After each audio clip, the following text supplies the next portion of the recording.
Bonjour les amis, aujourd'hui nous allons voir comment poser une soustraction. Alors comme pour l'addition, poser une soustraction permet d'écrire la solution directement sur le papier sans avoir à faire des manipulations avec des objets pour effectuer l'opération, ce qui va bien sûr beaucoup plus vite. Alors pour cette leçon, tu vas avoir besoin de ton matériel pour compter jusqu'à 100. Donc les petits dés, tu te souviens, qui s'appellent aussi les unités, et les bâtons, qui, tu te souviens, s'appellent aussi les dizaines, parce qu'ils rassemblent en fait 10 petits dés.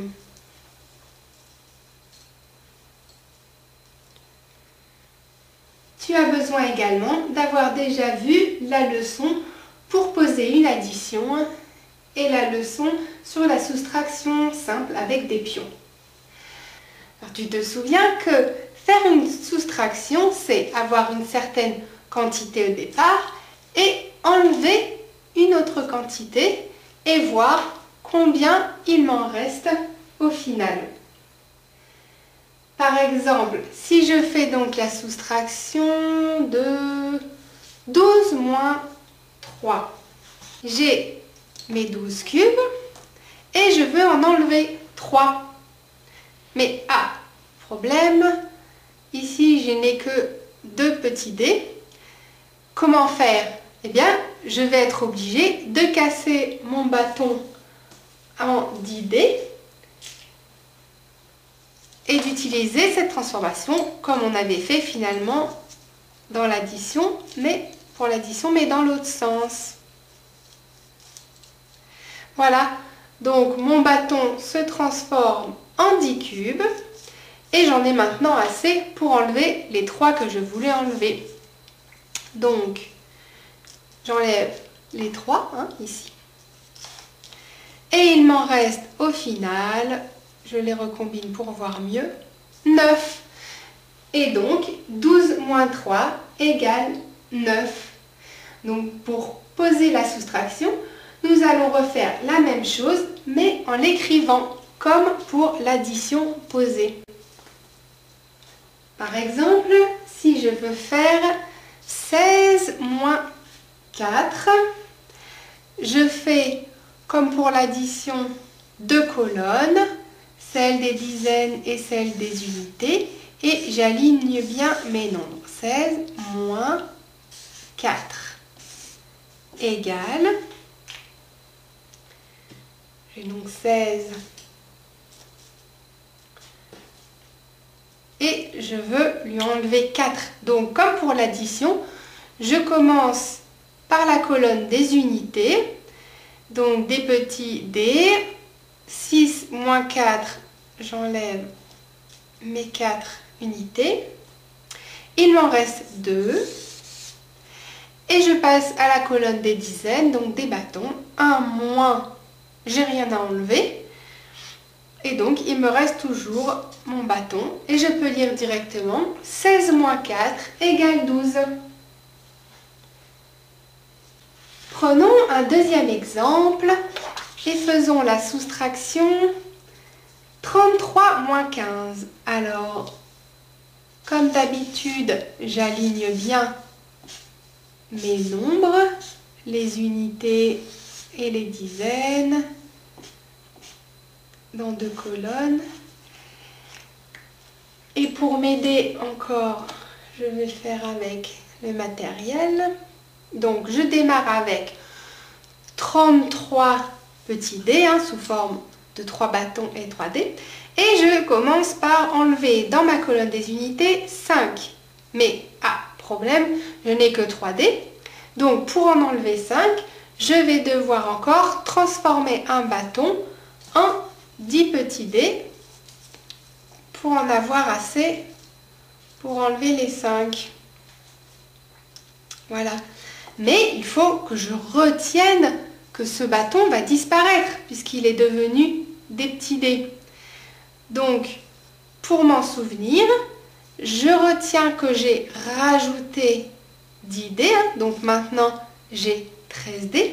Donc je mets un petit 1 ici pour me souvenir que j'ai 13 dés et je rajoute un dans les bâtons à enlever, sous le moins, pour me souvenir qu'il faut que j'enlève un bâton de plus, celui qui est devenu des dés.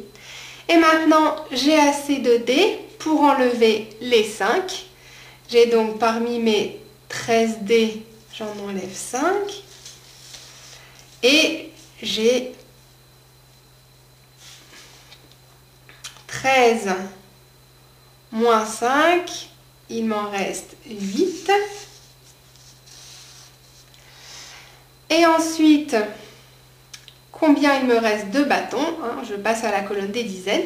J'avais 3 bâtons auxquels je dois en enlever un et un qui est déjà parti tout à l'heure pour le transformer en dés. Il ne m'en reste donc plus que 1. 3 moins 1 égale 1. Donc je peux lire directement 33 moins 15 égale 18. Je te laisse faire un autre exemple, mais cette fois-ci tout seul et sans t'aider du matériel. Faisons-le avec 44 moins 17. Je te laisse mettre la vidéo sur pause et on se retrouve quand tu auras terminé pour vérifier si nous avons trouvé pareil. Tu as trouvé? Alors vérifions. Dans ma colonne des unités, je veux faire 4D moins 7D. Ah, donc je n'ai pas assez de D. Donc je vais me servir d'un des bâtons pour le transformer en 10D.